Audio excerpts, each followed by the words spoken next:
Today we're going to be looking at how to approach the hard portions of history with young children. What might that look like in a homeschooling setting? I'm Julia. Thank you for joining me again on my channel, Sharing the Discovery. My daughter's actually sitting here with me today, and so if you hear the rustling of pages, she's actually perusing all of the books that I have selected here to talk about today.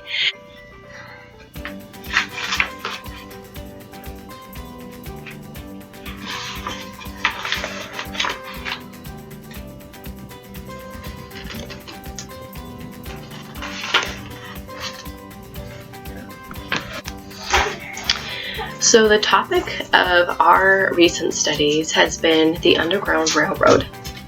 Hello. This is a topic that I did not pursue for my children. I did not start the ball rolling in this regard.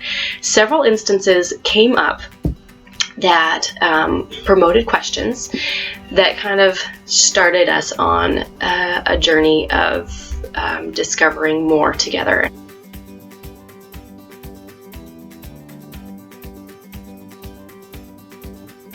In pursuing a topic of difficulty, the first sign that I would recommend looking for is the signs of readiness. The conversation is building, the questions are coming, and when a topic is brought up, there's more questions than answers. And so that would be a sign that this is a topic, this may be the time to look at this. So as an example of how this started, we were looking at currency recently. If you've watched my previous videos, which I'll link them down below. We're looking at the dollar bills and our coins here in the US, and well, Abraham Lincoln features on a couple of those, and my son pointed him out and said, hey, who's this guy? And so that started a conversation into the issues of his day and why he might be a man that would want to be remembered and honored for his contributions in history. And then the other thing that started a conversation, or continued the conversation really, was reading The Toothpaste Millionaire, which I've spoken about in a previous video as well. And the main character in the story is a young black boy who is a descendant of slaves. Now, his story happens in the 1900s, so it's a modern day story that just has mention to his grandmother, who changed her name from a slave name to a name that is her own. The other factor that's been a thought process for me in engaging this topic with my children is that Read Aloud Revival's book of the month, picture book of the month, is Underground Railroad. Now, this was a book when I first ordered it from the library. I was interested in looking at it and seeing if it would be something we could look at, and I thought, I didn't know if my kids would be able to engage the topic. First of all, they didn't really have any background in the issues surrounding slavery or just racial tensions in the country. And this book actually takes place after slavery has ended, and there were still the unhealthy relationships and power struggles of black farmers working on land that was not their own. And so this was a time period in history called the Great Migration, and I didn't know much about it myself before picking up this book. We have not read this book yet together, my kids and I, but there is now the possibility of engaging this topic because of the other books that we've read now about the Underground Railroad. There's a bit of background, there's context.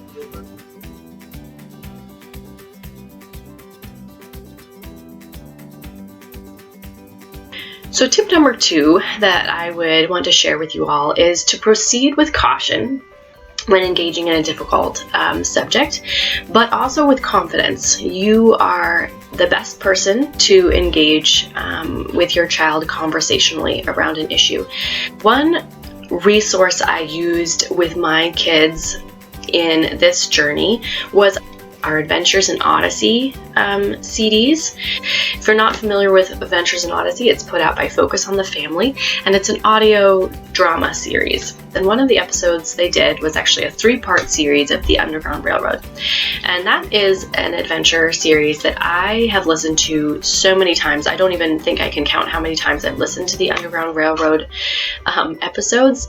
So I pulled them out at this time. It's on this album, Risks and Rewards, but you can also access all of Adventures in Odyssey episodes. They have, I don't know, close to 100 albums out at this point.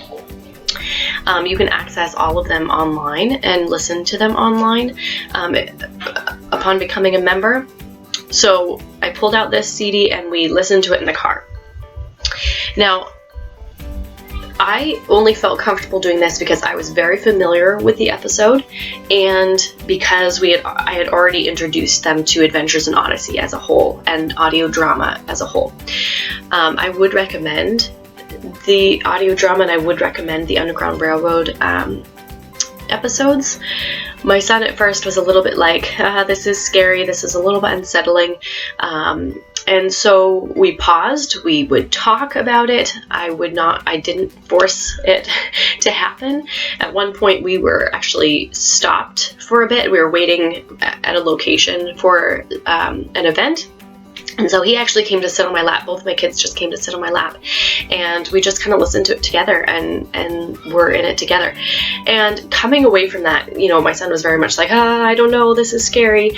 But when it was finished and the drama was over, it sparked so much new conversation and so much engagement in it. And it allowed us to actually look at the issues from a moral point of view. We talked about the people who were against slavery. And then that allowed for the conversation to develop into what it means to obey the law. And what if a law is not just or moral? How can one respond to that? What does that look like in the life of someone who wants to say this is not okay?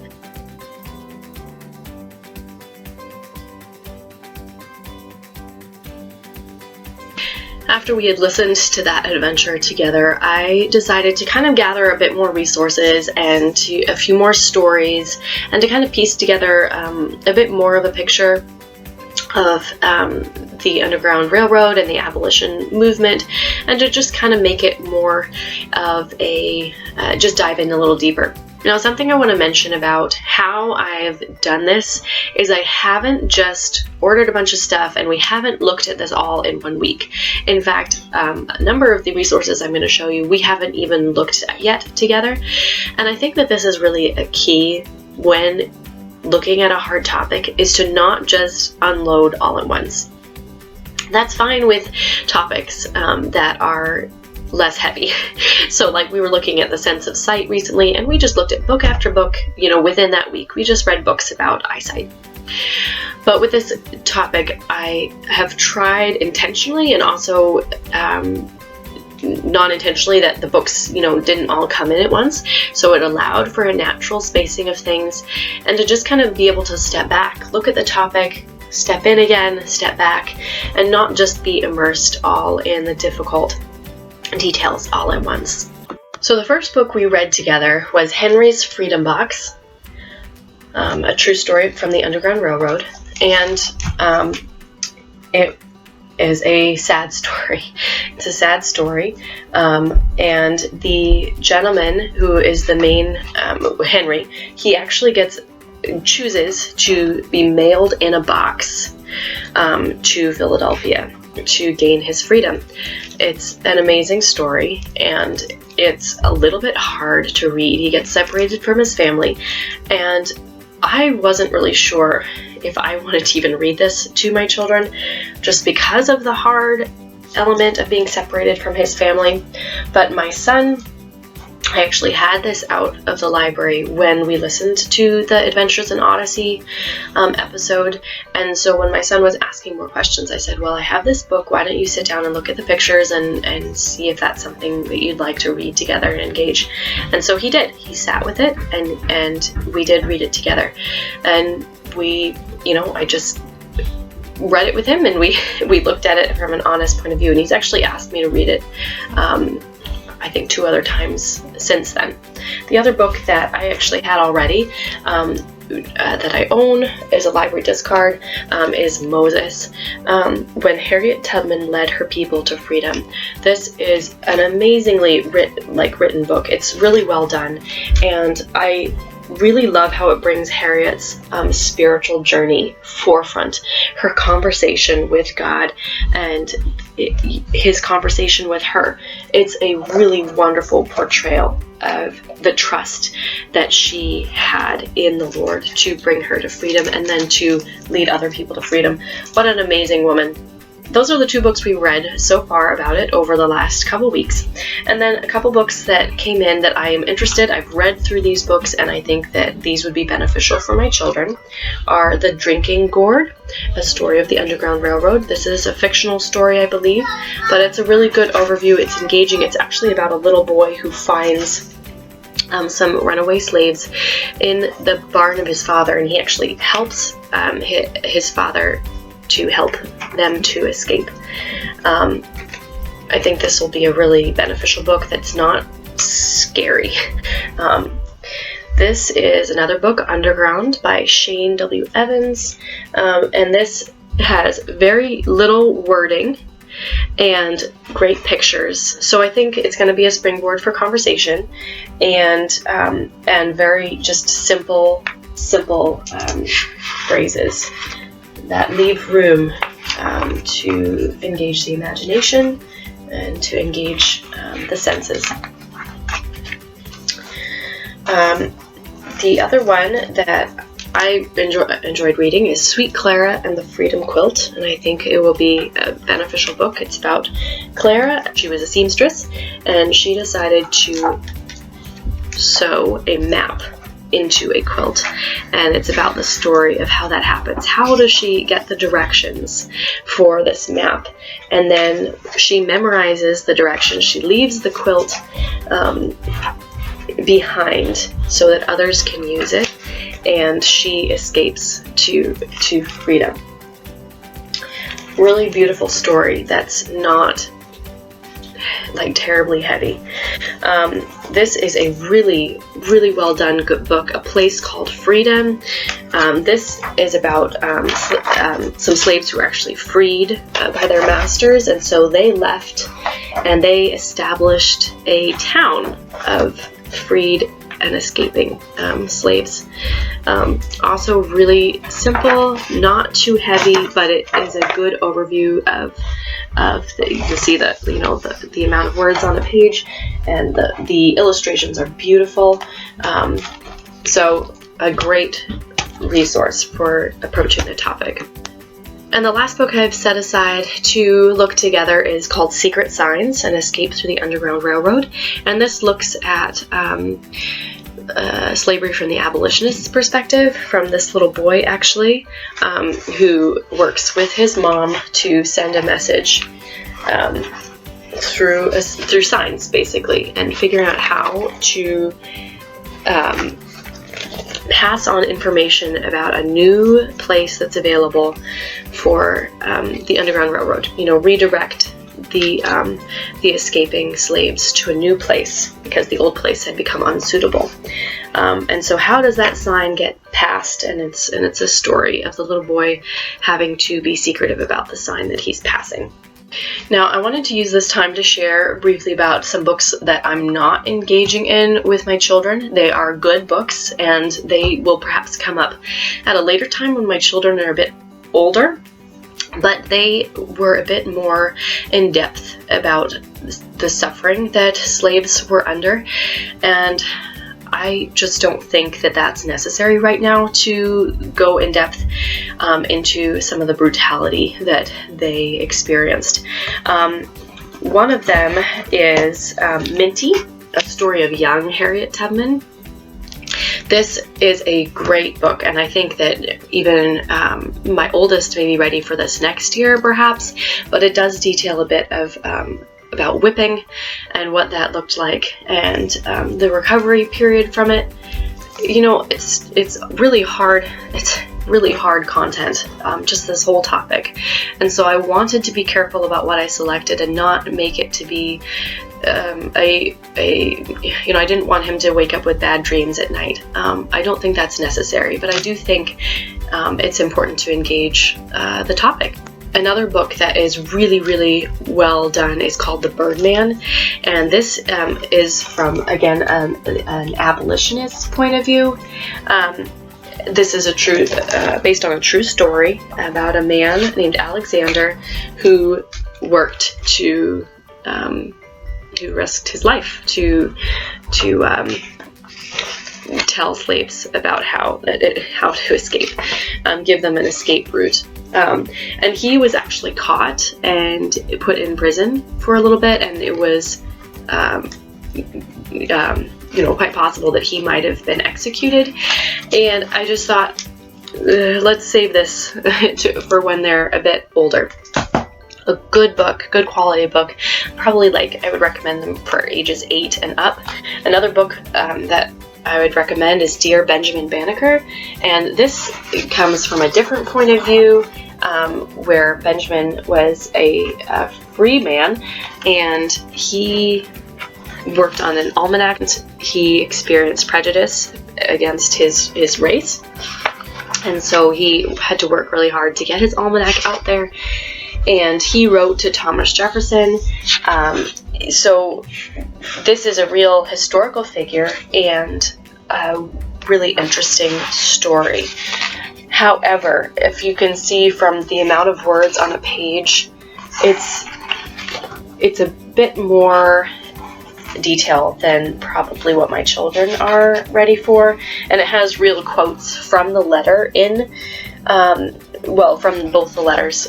Thomas Jefferson writes back as well, and I mean, I had a hard time understanding the English at that point. So this is kind of a book that I'm like, we could look at if there's more interest, because it doesn't have any gruesome content in it, but will we look at it? I don't know. It's not quite they're not quite ready for that.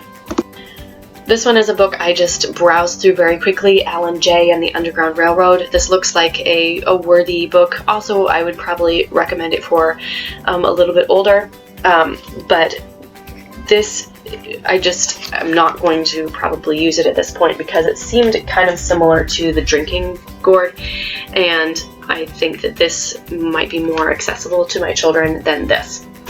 But it seems like a similar story where there's a young boy who finds an escaped slave and helps him out, has the choice whether or not to turn him in and help him out.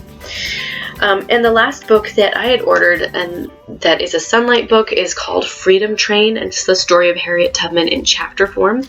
Now, I'm reading chapter books to my children, so I was open to reading this, and I just have a little bit of I don't know if I want to engage in this content for such an extended period of time as reading a chapter book. Like I said earlier, the reason why I think this has worked is because it hasn't been all heavy all at once. And in order to engage in a chapter book, you kind of have to be committed to a longer period of focusing on the topic. So that's kind of why I'm saying, I think I'm going to hold off on this.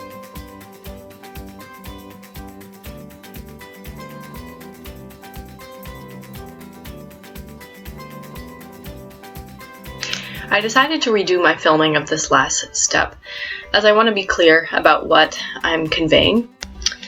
And so in closing, this last step is not one that ends when you close the books. It's hopefully a lifelong seed that's planted that can continue to sprout over time within the child's heart and mind, of knowledge of people who have gone before and circumstances that have had to work themselves out that are no longer present in the same way that they were in the past. We're moving forward, we're moving on, nothing stays the same, and often the choices, in fact, all the time, it's the choices of the people living in that time period of history, of those individual choices, all that culminate together, that make history, that make the story that we can now read and benefit from today. Thank you again for listening and hanging out with me and checking into my channel, and I hope that you will check back soon. I have more content, more ideas of things that I'd love to share, so I hope you will check back soon. Thank you very much for joining me today on my channel, Sharing the Discovery.